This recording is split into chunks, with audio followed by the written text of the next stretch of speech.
C'est la Japan Expo. Ouais,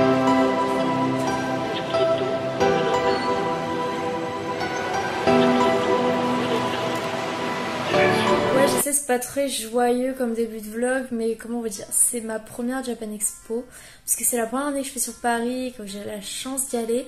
Et en plus de ça, j'y serai en tant que staff parce que je serai sur le stand de Meian pendant 3 jours, comme je vous l'ai déjà dit si vous me suivez sur les réseaux.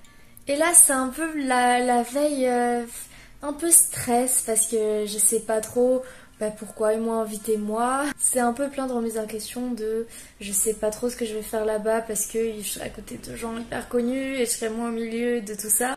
D'un autre côté, je suis hyper reconnaissante d'aller là-bas. Mais voilà, là pour l'instant c'est un peu flou dans ma tête. J'ai très hâte d'y être demain et je pense que ça ira mieux quand j'y serai. Du coup je vous pose, moi je vais me coucher et on se retrouve demain.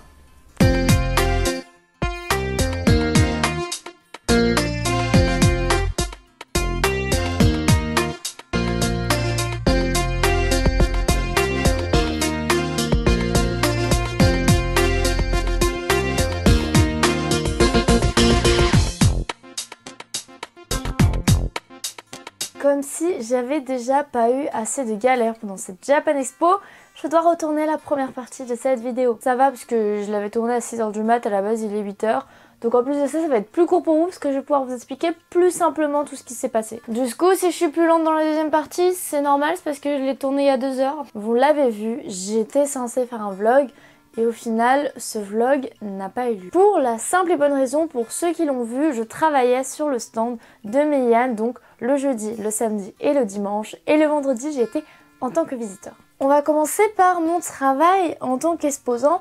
Et c'est une chose sur laquelle je ne vais pas trop m'étendre. Si vous voulez que j'en parle plus, peut-être que je ferai une vidéo dédiée à ce sujet-là. Mais j'ai trouvé que la Japan Expo dans l'ensemble, c'était une expérience extrêmement enrichissante, que ce soit professionnellement parlant ou personnellement parlant. Parce que j'ai pu faire énormément de rencontres, énormément de bonnes rencontres. Et aussi au niveau professionnel, j'avais jamais fait Japan Expo, donc c'était assez cool. Mais après, on va pas se le cacher que travailler à la Japan Expo, ça veut dire arriver à 8h.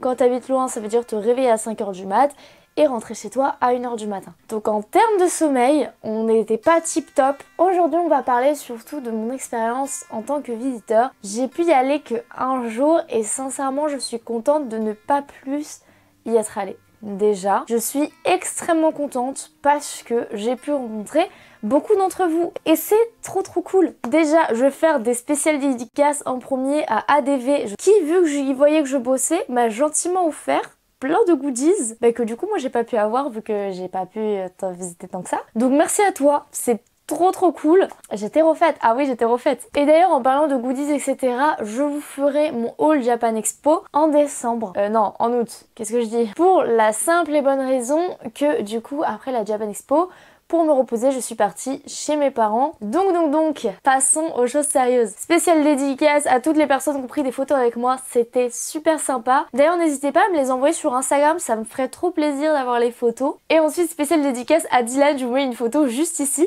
parce qu'il m'a demandé de lui dédicacer un tome. C'est incroyable. On va parler l'extrêmement gros point négatif, pire que j'ai jamais vu, pour cette Japan Expo qui était la sécurité. Il y a beaucoup de gens, ça a dû beaucoup passer si vous êtes sur TikTok, qui se sont fait piquer à la Japan Expo. Je pense que j'en fais partie. La sécurité. Il faut savoir que on est en alerte Vigipirate, d'accord? Ce qui fait qu'ils sont censés fouiller nos affaires. Mais quand tu vois, quand tu rentres, que les boucs ils te demandent d'ouvrir ton sac, mais ils ne regardent même pas à l'intérieur. Ouvrez vos sacs s'il vous plaît. D'accord. Ils ne jetaient pas un coup d'œil à l'intérieur, c'est bon? Regarde au moins, non? Fais non?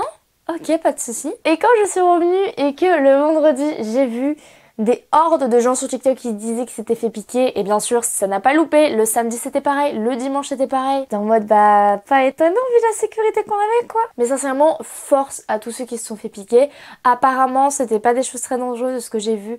Ils ont sûrement été piqués au laxatif. Et c'est là que j'en viens à ma propre histoire. Je ne sais pas si vous le voyez. Donc disclaimer, je ne sais toujours pas si c'est une piqûre. Je vais aller aux urgences tout à l'heure. Parce qu'actuellement, on est vendredi. Et j'ai cette piqûre depuis vendredi dernier. Donc depuis une semaine. À savoir que je m'inquiétais pas plus que ça. Parce que je ne l'avais pas du tout vu en fait.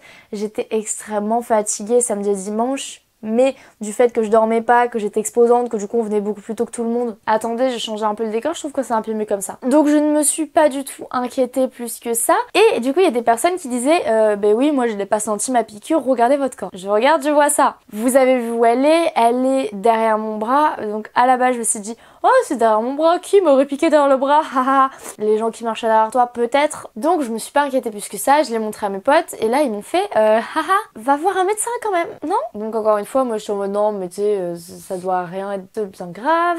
Sauf que ça fait maintenant 5 jours que la Japan Expo est terminée et depuis je ne dors pas de la nuit. Effectivement je dors 3 heures par nuit depuis une semaine, je n'arrive pas à dormir. Sachant que je suis pas du tout quelqu'un d'insomniaque, c'est-à-dire que tu me poses sur un coussin, même si je ne suis pas fatiguée, je dors ou je peux dormir 15 heures par nuit. Et bien sûr, ça fait une semaine que j'ai de la fièvre. Quand je dis de la fièvre, c'est que j'ai 39 degrés. Mais d'un autre côté, j'ai mis ça sur le coup de ouais, j'ai peut-être juste chopé une insolation. Ce qui est vrai, parce qu'en soi, si j'avais eu des laxatifs dans une piqûre, ça m'aurait fait ça les premiers jours et pas maintenant. Bref, tout ça pour dire que je vous tiendrai au courant. Ce n'est pas du tout encore sûr, hein, voilà, mais je tiendrai au courant sur Instagram et sur TikTok pour ceux qui me suivent. Et maintenant que j'ai redit tout ce que j'avais à dire, je vous laisse avec la deuxième partie que j'ai tournée il y a 2 heures, mais qui, elle, marche. Oui, c'est ça? Oui, c'est ça. Let's go. Ensuite, point positif, j'ai pu rencontrer quelques amis youtubeurs, notamment des gens que je voulais rencontrer depuis pas mal de temps. J'ai pu rencontrer Vic Manga, Ed le Fou et Authentique. D'ailleurs, si vous ne connaissez pas leur chaîne YouTube, allez faire un tour. Donc, je vous mettrai leur chaîne en description. N'hésitez pas à aller voir ce qu'ils font. D'ailleurs, attendez, si je retrouve, je vous la photo juste ici qu'on a fait ensemble. Et après, j'ai fait notamment une belle rencontre en tant que mangaka. J'ai rencontré l'auteur de Space Punch qui d'ailleurs m'a dédicacé mon tome qui était juste super sympa, adorable. En plus, j'ai lu le tome 1 de Space Punch. Masterclass, c'est tout ce que j'ai à dire. Ensuite, on va parler au niveau des stands. Oui, je sais, je passe très vite à autre chose. Je suis désolée, mais en tout cas, oui, encore une fois, merci à tous les gens que j'ai rencontrés. Vous étiez incroyables. C'est trop cool. J'ai très hâte qu'on se revoie dans d'autres événements, etc. Vous êtes comme ça, les mecs. Donc, au niveau des stands, en fait, j'ai trouvé qu'il y avait très peu d'activités. Le vendredi, quand j'y suis allée, il n'y avait pas beaucoup d'activités au niveau des scènes. Parce que, par exemple, il y avait l'avant-première de Blue Lock et tout ça le dimanche. Mais vu que moi je travaillais, j'ai pas pu y aller. Est-ce que j'ai bien le seum?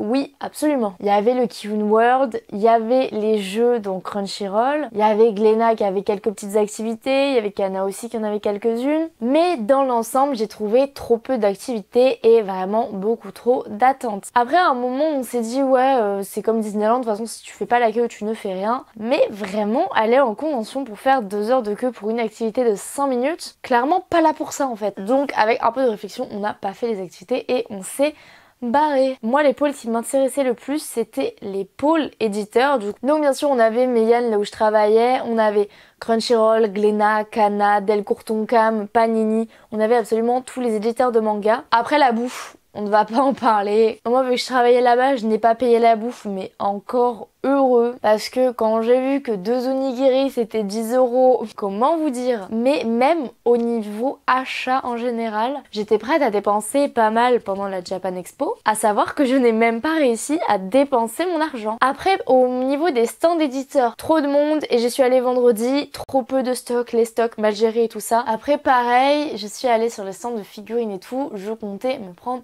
des figurines, mais heureusement que je ne l'ai pas fait et je ne vous conseille clairement pas de prendre des figurines en convention parce que je connaissais les prix en magasin de figurines que je voulais prendre et elles étaient beaucoup plus chères à la Japan Expo. Ensuite pareil, je comptais me prendre un ou deux Jump parce que je n'ai pas de Jump à savoir dans ma collection et c'est vraiment un truc que je recherche activement et j'en ai pas trouvé à des prix raisonnables. Ils étaient tous à au moins 20 €. Mais voilà, clairement j'étais tellement deg que je suis allée faire les magasins dans Paris le lundi. Oui, à ce point-là. Après, en termes de manga, tout pareil. J'ai rien acheté sauf les dédicaces. Et c'est vraiment le seul point positif, c'est que le seul truc que j'ai ramené de ma Japan Expo, hormis les goodies, parce qu'entre exposants on s'échangeait les goodies et tout ça, ce sont les dédicaces. Pour le coup, j'ai été hyper contente parce que du fait qu'on était exposant, les auteurs venaient nous voir sur nos stands et j'ai notamment parlé du coup à l'auteur de Space Punch qui est incroyable.